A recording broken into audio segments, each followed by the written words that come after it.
Now, it's Lunchtime with Ira, live from the Las Vegas Hilton. But you actually make these puppets live and breathe, as you indicated, because they have to reflect what's coming out from inside of you. Well, so how do you retain your mental health so you're not in a dressing room backstage and the puppets are talking to you and you don't realize that the only time that I actually have talked with the puppets was when I'm rehearsing. I never do it just when I first started. I actually did, though. I would carry my puppet around with me. I told my parents and my brother and sister, I said, look, I got to learn to treat these things like they're real. So I said I'm going to carry them around with me just for a few months and make sure. And so it was very weird, but it was the only way that I could really learn to relate to them and teach myself to relate to them as if they were truly entities and turtles. Right? Yeah. Okay. Winston, can we see Emma? Sure, you can see her. No, well, I meant, can we bring her over? Can I put you up? Yeah, that's fine. Okay. All right, very cooperative. Thank you. And then that was Emma. Winston. That was Winston, the impersonating turtle. And now he's reaching for Emma. Yeah, come on, Emma. Grabbing Emma by the hair, which I don't think is legal, but okay.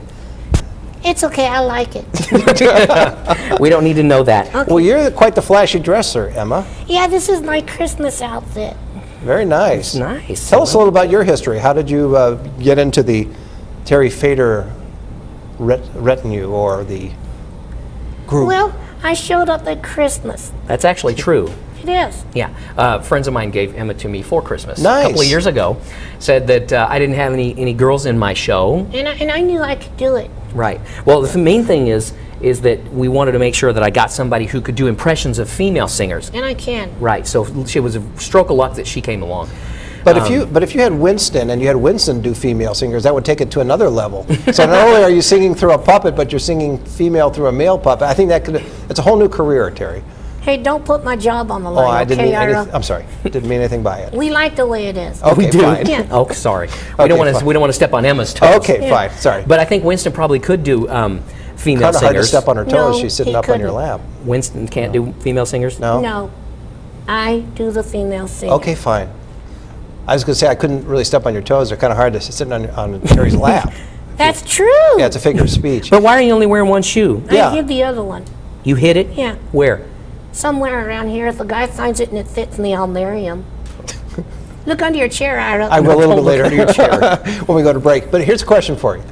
What of all the female singers, and this is a similar question to what I asked Winston, of all the female singers that you sing, who is the most difficult and who is the favorite? Why are you Well, looking at Terry? And I'm just reflecting. I see. Okay. Let me think. I think the hardest is Natalie Cole. The hardest is Natalie Cole? Yeah. What about Etta James? No, that's easy. Oh, that's easy? Yeah. Okay, do Etta James. Okay. At last, my love has come along. See? Yeah. Pretty It was good. easy for her. But you think Natalie is harder? Yeah, definitely. How come? More of a falsetto. Oh. You even know what falsetto is? Yeah. Okay. Well, what is a falsetto? That was good. That was a good falsetto. So it being hard for you, you probably wouldn't want to do it on Lunchtime with Ira, huh? I could. It's up You to wanna do you, it? Terry. I Yeah. mean, if you want to have a meeting. Unforgettable in every way. That's Natalie. Yeah, that's Natalie That's very Cole. good. So let me ask Terry this question because I'm always intrigued by it. Thank you, Etta. You look very nice today. Thank you. Thank you.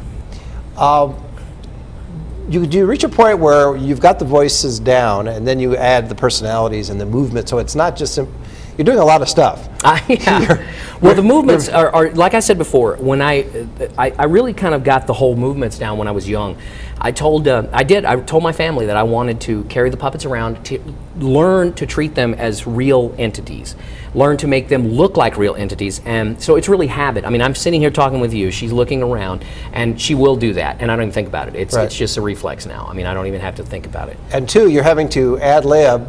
I mean, your act is one thing, but here you're being interviewed, so you're having to ad lib, work the puppet, the puppet's doing its own thing, and it's right. And Emma's maybe singing, maybe not, and you have to respond. And Emma may have to respond to my question, or you may have.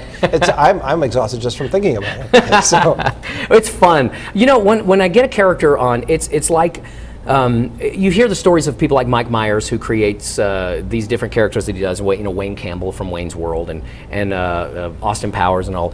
And a lot of these people, they like to stay in character. Well, that's really kind of what I do. As long as I have a puppet next to me, it's in character. Not only that, but you seem to have a level of comfort with it as well. Completely, yeah.